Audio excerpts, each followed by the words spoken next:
So, di ba, pre? Hanapin natin May siya. lighter ka? Wala nga eh. Wait, kailangan natin ng lighter. So siguro, nagtataka kayo kung bakit nagtanong si Matt ng lighter. Bili kami ng cake para sa pinsan kong si Joey. Kaso, wala kaming lighter at mabibili pa yon sa AUP store. Pero, pupunta siya dun ngayon eh. Ha? Paano yan?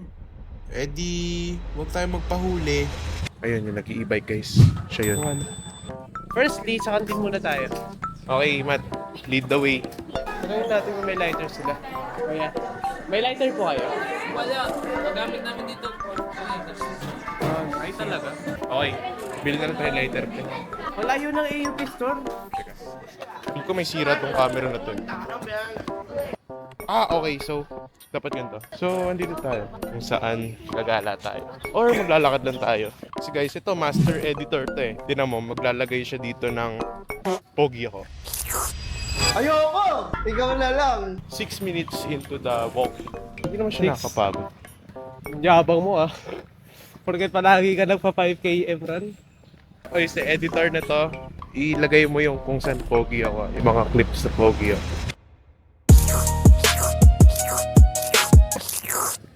Nice. Pwede mo din ba editor i-pouch din yung mga pogi ako? Clips.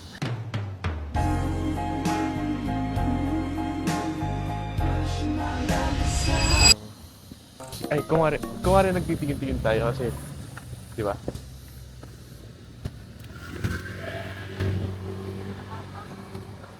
Tumingin ka sa paligid eh. Para akong baliw ah. Sa mga batang nanonood, always remember to look left and right pag tatawid. Pogi, baka ay, si Isa. Dito si Isa guys. Kailangan natin maging extra careful kasi baka malaman nyo yung surprise kung hindi kami nag-ingat. Kaya ba natin siya videoan?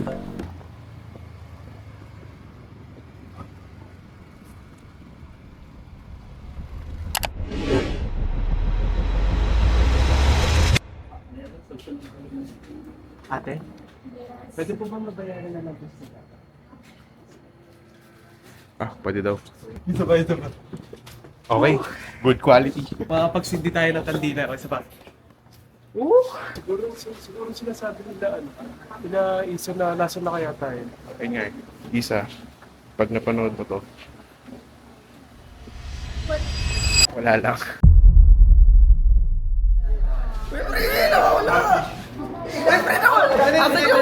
Sige, sa likod, may hawak. Wait lang! Okay, game.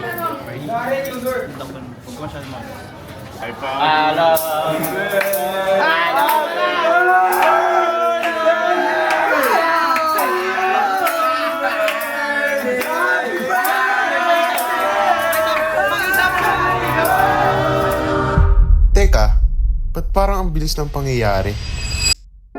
Meron pa kaming binili, maliban lang sa lighter. Kumuha pa kami ng 6-shape na kandila. Bibili sana kami ng 1-shape, kaso di na kami nakahanap kaya yung kandila na lang na libre sa cake. To be honest, wala naman sa pera yan, di ba guys? Nasa saya na ibibigay nyo sa kanya. Oo, tama. Kasi di mo naman everyday birthday, di ba? Why not make it memorable by surprising them? Ikaw, ay gusto ko sabihin? Kung napapanood mo man to, Isa, kahit first week or 2 weeks pa lang tayo magkakilala, kaibigan na kita. Di ba? Bumili din kami ng happy birthday na banderitas. At ang pinaka-challenging na part, Init. Pawis na ako. Ay, sabihin mo nito yung happy. Oo. Happy na. Happy.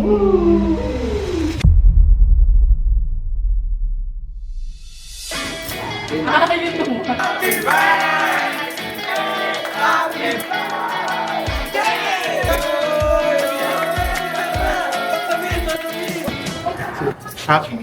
Kailangan lahat maging...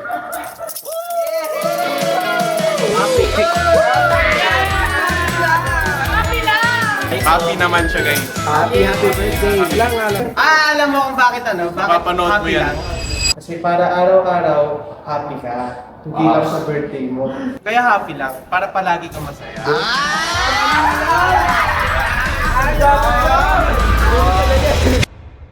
So, eto na nga. Bakit nga ba namin sinurpresa si Joey?